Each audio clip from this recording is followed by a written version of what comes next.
বলছি যে আমাদেরকে সব সময় মনে রাখতে হবে, আমি যে মানুষটাকে খুব শ্রদ্ধা করি, দুজন কবিদের মধ্যে একজন রবীন্দ্রনাথ ঠাকুর, একজন হচ্ছে নজরুল ইসলাম। রবীন্দ্রনাথ ঠাকুরের কবিতা আমি প্রায় বলি, আমার সাংবাদিক ভাইরা জানেন।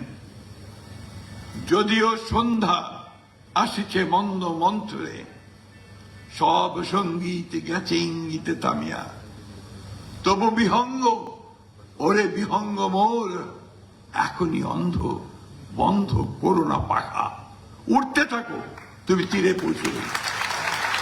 ঠিক একইভাবে আমি বলতে চাই, কে আছো জোয়ান হওয়া গুয়ান, হাকিছে ভবিষ্যৎ। ভবিষ্যৎ তোমাকে ডাকছে।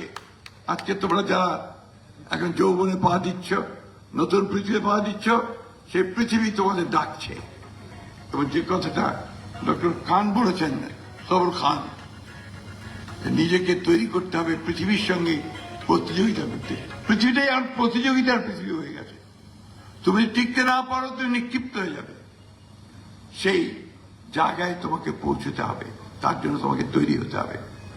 আমাদের দুর্ভাগ্য যে আমাদের দেশের শিক্ষা ব্যবস্থা সেই রকম তো নয়, বরঞ্চ অত্যন্ত নিম্নমানের। এর জন্য দায়ী রাজনীতিবিদরাই, এর জন্য দায়ী আমরাই, এর জন্য দায়ী আমাদের আমলাতন্ত্র। এখানে শিক্ষার উপরে খুব কম গুরুত্ব দেওয়া হয়েছে। আমরা বিএ পাস করাই, এমএ পাস করাই চাঁদপুরের গ্রাম থেকে অথবা আমার ঠাকুরের গ্রাম থেকে। সে ঘুরে বেড়ায়, কোনো কাজ পায় না, কারণ বিএ পাস এমএ পাসকে দিতে চাকরি দিতে ওরা পারেন না। কিন্তু সে যদি বিএসসি পাস করত অথবা আপনার পলিটেকনিক ইনস্টিটিউট থেকে একটা ডিপ্লোমা নিতে পারত আপনার ইলেকট্রিসিটির উপরে, অথবা আপনার সিভিল ইঞ্জিনিয়ারিং এর উপরে, অথবা অন্যান্য বিষয়গুলোর উপরে, তাহলে কিন্তু তার চাকরি কেউ আটকাতে পারত না। এই যে নীতির ব্যাপারটা, এখানেই রাজনীতিবিদদের ফেলিয়ার। আজকে কারিগরি শিক্ষার ব্যবস্থা নাই, তার কোনো ইনস্টিটিউট নাই, ভোকেশনাল সেন্টারগুলো নাই। আমরা এগুলো তৈরি করি না, আমরা বিএ পাস এমএ পাস তৈরি করছি। আর ওই হাই স্কুল টাই স্কুলের জন্য আমরা আপনার এখন এই যে আমাদের স্যাররা আন্দোলন করছেন, রাস্তায় আছেন শিক্ষকদের বেতনের জন্য।